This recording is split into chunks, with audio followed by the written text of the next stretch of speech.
tapis rouge pour le monde à Dakar moo ngi talekuwaat bile yoon ku miin tapis rouge lay dalal ku miin plateau ku miin caméra lool kooku kan la borom double nationalité bi sénégalo-ivoirien bi juddoo njaareem ci Diourbel ci quartier bu ñuy wax Mame Cheikh Ibrahima Fall gannaaw ba mu jugee Diourbel yeggali ci jàngam ci cours privé Sacré-Cœur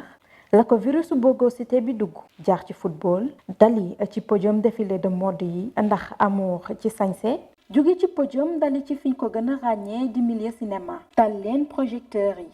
Pape Abdourahmane yegsi na. salaamaaleykum mbokk internet yi safoo di seetaan seen site internet Le Monde à Dakar man Kumbis maa fi teewaat di leen présenter seen émission comme toujours rek comme toujours dañuy ñëw ci li leen di neex li leen di soxal dañuy wax ni que dañuy boole utile ak agréable tout le temps moom la ñuy nekk tey nag du ma ci wéet maa ngi ànd ak Fia xale bi xew si jamono ñu ñëw fi nag seen ki nga xam mooy Pape Abdourahmane Diakhaté ñu gën ko xam ci mu nekk acteur cinéma ñu gis ko ci yeneen 3 séries yoo xam ni mu ngi ci doxal bu baax a baax dinañ ci dugg léegi waxtaan ak moom xool moom lan moo waral mu juggi ci mannequinat bi dugg ci série yi loolu yëpp tuuti lay doon ci salaamaaleykum. waaleykum salaam maa ngi leen di nuyu yéen ñëpp ku ci nekk ak sa tur ak sa sant di nuyu seen site internet bi Le Monde à Dakar tout d'abord je me présente comme wax nga ko léegi man Pape Abdourahmane Diakhaté je suis né à Diourbel particulièrement chez Mame Cheikh Ibrahima Fall di Mourid Sadiq di Baye Fall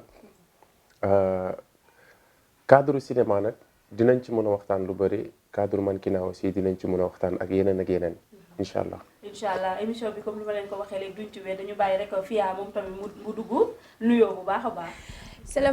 salaamaaleykum yéen ñi baaxoo di seetaan seen télé site internet bi Le Monde à Dakar saa su ne mbégte ak bànneex lay am di toog fii di leen bégal waaye man Fia xale si ca cëmbal vitamine A de sa génération comme ni ma bàkkee toujours sama bopp di leen wax ne tey nag dañoo ñëw fas yéene waxtaan ak ndaanaan bu mag a mag koo xam ne def na lu nekk ci milieu mannequinat bi waaye temps yi ñu gis ko tamit ci série yi muy def lu am solo tey nee naa leen toog leen ñu bégal leen waaye dinañ dindi seen stress dëkkal seen xol bànneex ak neex-neex. Fia di nga nuyee mbokk internet yi kontaan nañ ci bu baax a baax dañu dugg nag ci suñu ay question Pape Abdourahmane ñu gis def nga léegi sa présentation bu xaw a ndaw mais dañuy bëgg rek nga yaatalal sa fans yi nga xam ñu ngi lay seetaan bëgg a xam Pape Abdourahmane fan la cosaanoo dëgg-dëgg ak ba egsi fii nga xam ne moo di Dakar. bon man boo xoolee en réalité double nationalité laa am parce que sama papa sénégalais la suma yaay di ivoirienne yàlla def ma juddoo njaareem ñu naan ko Diourbel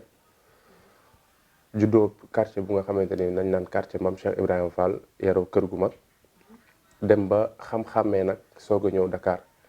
ndax yàgguma fi noonu trop mais yàlla dimbali na ma ba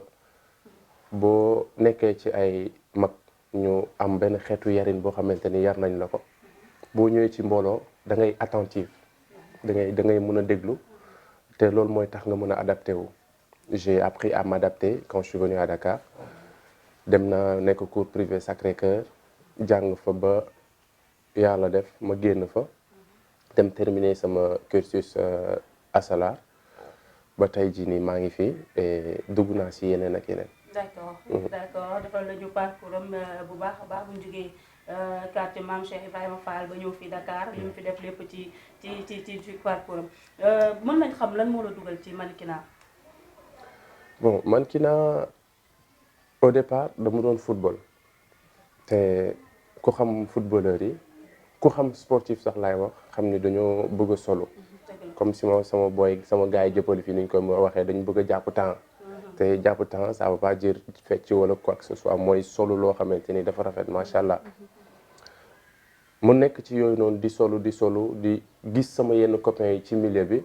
am na suma benn grand bu ñuy wax Jean-Paul Dalméda suma grand frère suma xarit gis ma ne ma pourquoi pas nga nekk ci milieu bi parce que tu as un bon profil et tout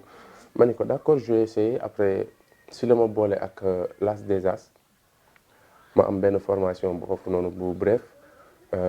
au début de la formation ma am casting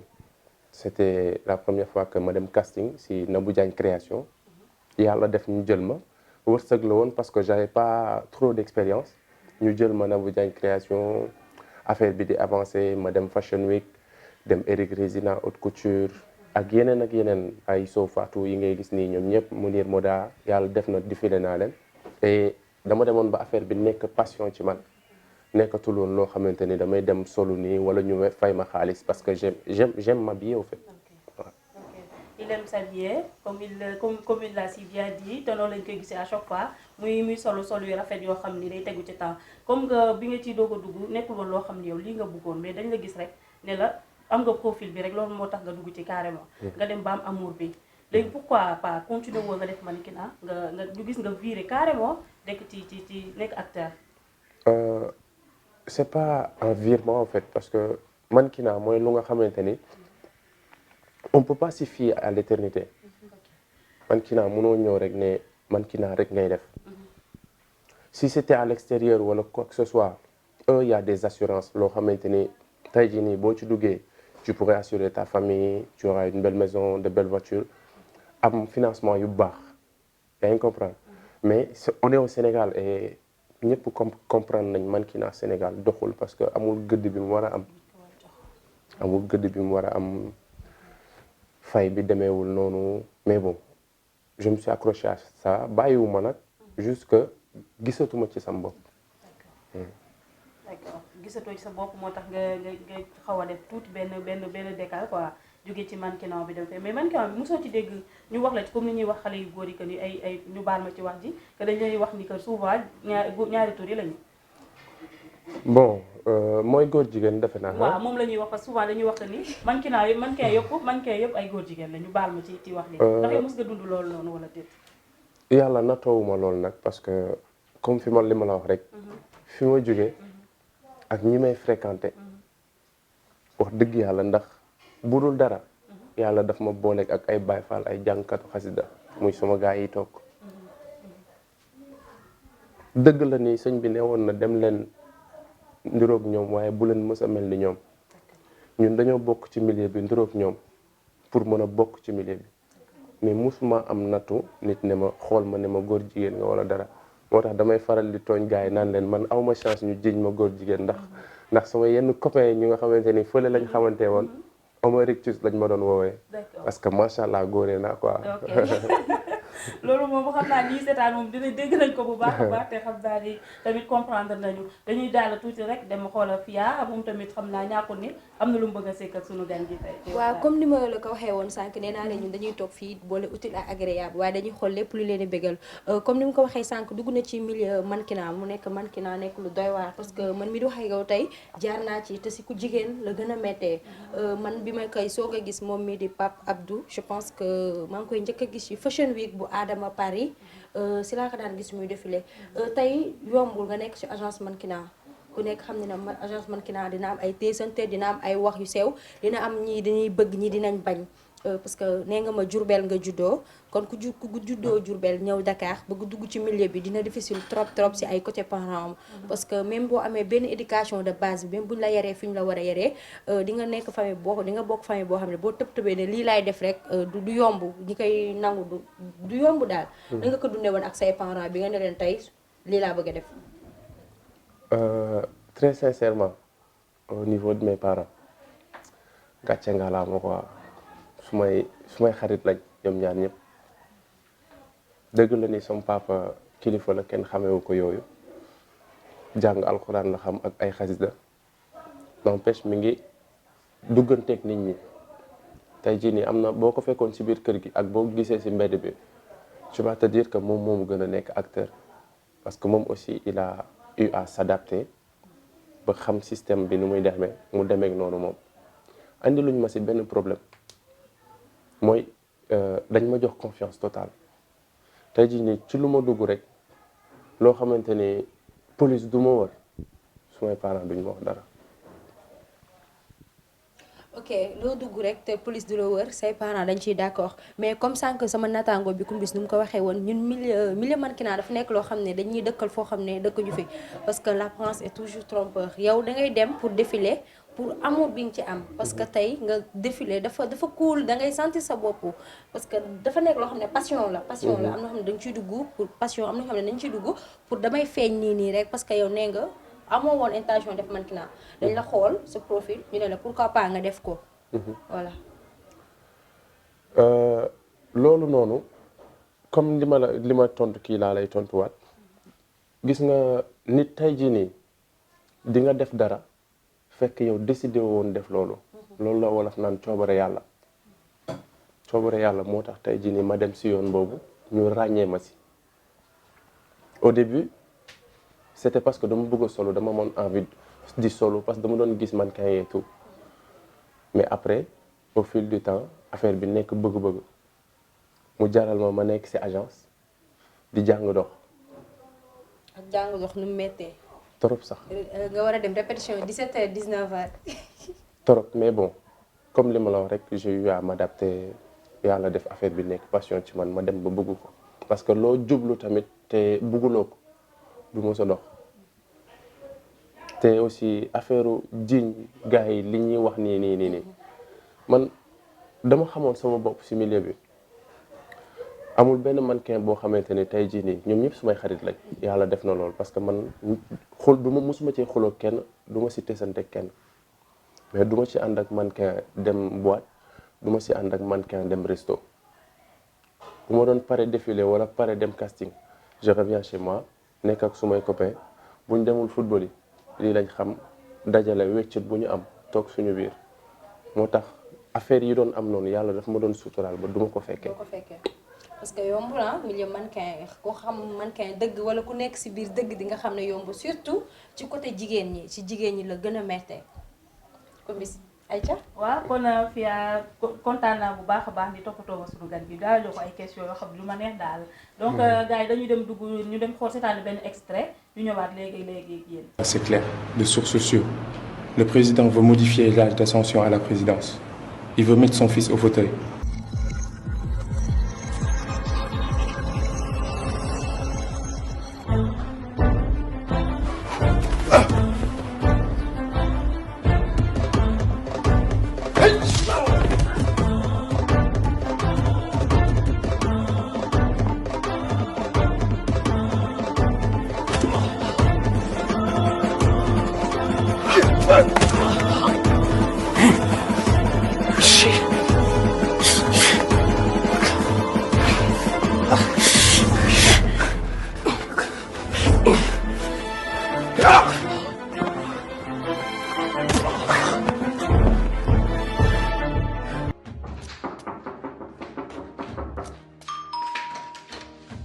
mais Dior yow lan la fi wut. Ibou dama leen soxla il faut ma wax ak yow. Dior lan laa lay déglu nee naa la j'ai plus envie de te voir amuma lu ma lay déglu.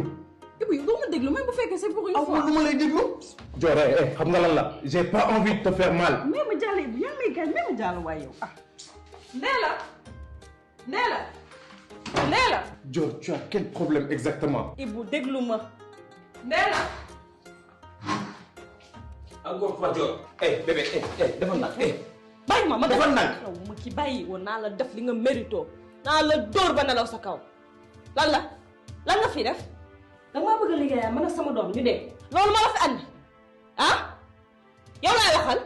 alors chers internautes retour sur le plateau comme ni ngeen ko waxee saa su nekk tey sunu gan gi dafa riche trop dañuy waxtaan ak moom fii ba ngeen doyoo lépp lu ngeen bëgg a xam ci moom dinañ leen ko laajal ngeen envoyé seen ay question tamit ñu laajal leen ko ci yéen rek lay dépendre alors ñu ñëwaat ci sunu gan gi léegi gis nañ ne tamit cinéma comme génn nañ ci mannequinat bi cinéma bi nga xam gis nañ ñu gën la ci remarqué ci Pod et Marichou ñu gis nga joué ci benn rôle boo xam ni franchement ñu bëri xaaruñu woon loolu quoi noo dundee loolu rôle bi nga xam ne jox nañ la ko. Au début xawoon na compliqué tuuti parce que Sénégal ku ne xam na ni on comprend pas le cinéma ñun y a que des téléspectateurs y a pas beaucoup d'experts pour pouvoir distinguer l'acteur et le personnage ba taxoon na après loolu compliqué woon na trop nit ñi ñu ngi doon wax ñii dañ lay xas ñii buñ la xoolee di la jéppi wala duñu am sax sañ-sañ ñëw taxaw waxtaan ak yow wala jël photo ak yow au début c'était un peu compliqué mais après ak conseillers yi ak ñenn ñi nga xamante ni ñoo ma jiitu ci cinéma ak ki nga xamante ni moom moo ma defoon comme doomam muy Khalifa Ba le réalisateur de Pod et Marichou ak moom mu ngi liggéey ak waa Marodi ak grand Ibrahima Mbaye Thié ils ont eu à parler avec moi xam nga parce que ñoo ma jiitu ci milieu bi defar nañ ma bu baax a baax ba nga xamante ni après lu doon ñëw rek dam koy gérer. mais biñ la njëkkee jox rôle boobu wax la ni que da ngay jouer rôle bandi dëgg-dëgg te yow leer na la ni que yow nekkoo bandi. métti woon na ci yow pour nga accepter rôle boobu wala da nga ñëw facilement ni rek jouer ko mu jàll. non compliqué wul. parce que am naa benn formation bu nga xamante ni mun naa ni formation accélérée la ak grand Ibrahima Mbaye Thié de ce fait que amul rôle bu nga xamante ni man tey jii nii ci cinéma dinañ ma ko jox ma ci xalaat il faut juste s'adapter xam histoire u personnage bi xam histoire u nit ki ñu la bëgg a jox ba nga xamante ni tu vas essayer de te mettre dans la peau de cette personne. ñëwuñu 5 minutes ci Pod et Marichou lañ bëgg la lan moo la gën a marqué ci série bi nga xam ne joué muy Pod et Marichou. li ma gën a marqué mooy au moment où ñuy def intronisation bi parce que je me suis dit que ni que histoire réelle la mooy bi ñu récupérer beneen seexu Marichou bi à un moment donné heureusement ba image bi dafa sombre c'était en rouge parce que ay gélatine lañ fa tegoon ak yooyu mais quand j'avais l'enfant dans mes bras beneen sens su ma xol dafa tooy parce que je me dis que peut-être ñun ñi ngi joué lii et affaire yu am la parce que am na ñu bëri ñu ngi leen di jaral alal ñuy sacrifier seen ay doom bi ma téyee xale bi su ma yaram daw na ba su ma ay ronkoñ daanaka su ma nekkul woon giree comme ni ko waajooju waxee sincèrement damay jooy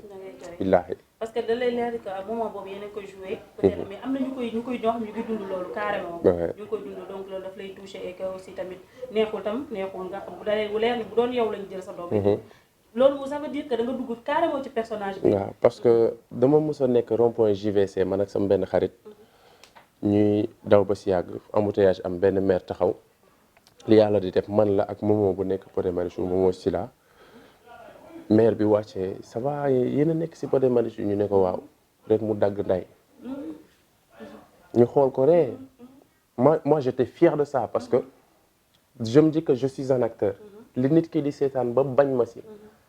remplir naa suma rôle. ça veut dire que yow nii joué nga li nga xam ne moom lañ la loolu dañoo xaar ci yow. donc dañuy jàll ci Fia mu wax ak mu dugg ak ñoom ci nga xam ne jóge na ci Pod et Marichou jàll ci wujju peccor ga donc Fia dañu la ñuy bàyyi loolu.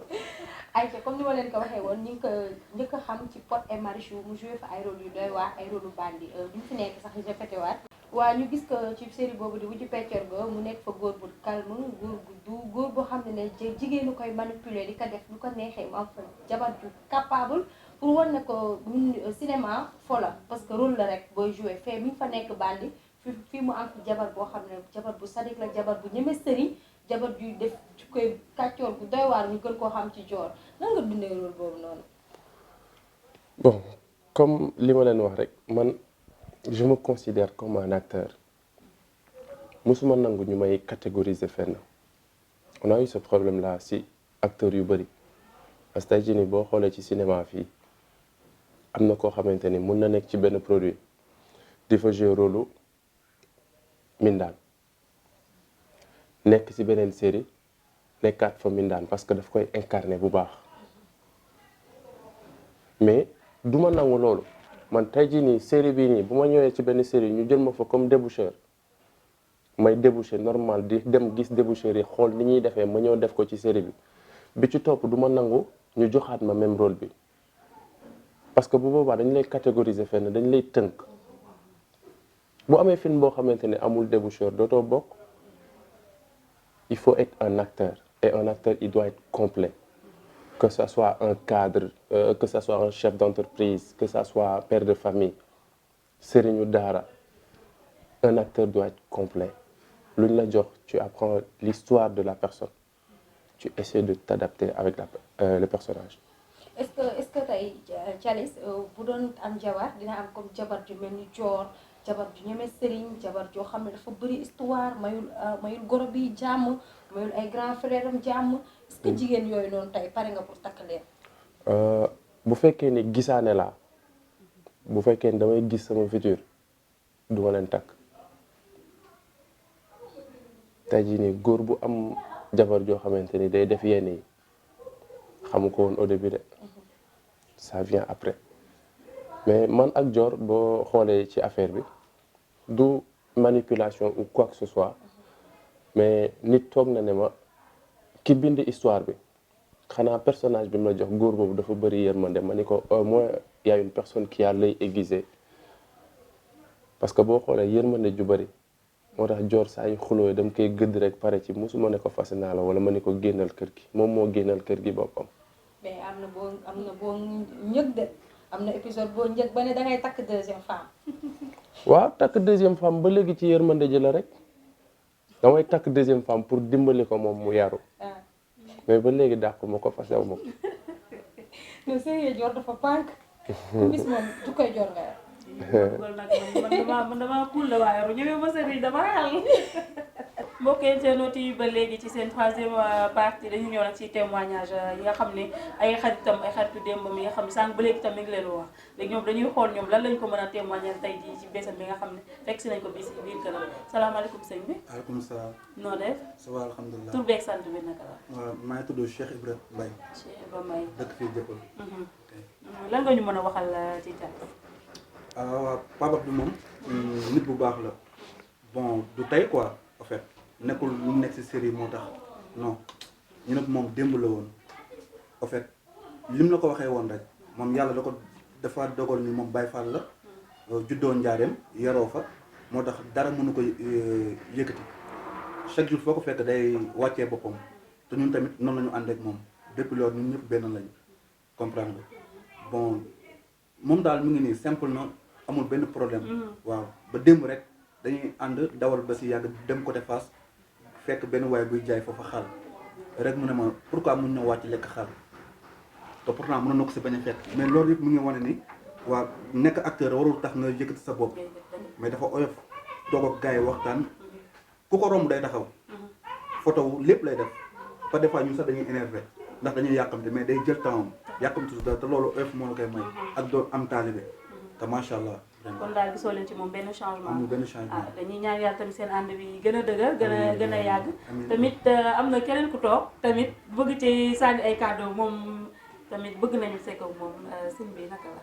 waaw asalaamaaleykum. waaleykum salaam ku nekk si tur ak sant. di bëggee waa Le Monde à Dakar. particulièrement à Babacar. sama gaañ di sama lépp quoi. comme question bu ma posé kii rek noo gisee sa waay depuis ba ngeen nekkee ba léegi nii ndax changé la wala déet. non saa yi mënul changé. ndax xam nga Baye Fall yombul nga changé. ndax tey comme ni ko waxee rek mu présenté wu. jógee Njaareem particulièrement am makka lay lay penc moom Cheikh Fall. kon tey kooku. maa ngi lay def waaw foo jëlee. tey dama koy seeral moom xam nga su ma doon wax amaana sax guddi sa tax mu jógee ndax dari Baye Fall ñu dundandoo lu ne tey amaana Njaareem googu muy wax dañ doon jóge Magal Touba. dem fa une semaine 2 semaines toog fa tey su demee moom gars yi day mel ni que xam nga wanewul foofu incarné fa ay star gars yi di ko bëggee xale yi tout temps ki yenu ay panne jënd ji ay glace xam nga lépp màggal bi géré ko tey su ma ko yóbbee sama village di Ngourane dëkk Cheikh day Thialaw Seck ñun amaana ay xaalis lay waa kër gi mooy waa Cheikh Cheikh Sall tey suñ ko demee day mel ni que moom si dëkk bi la dëkk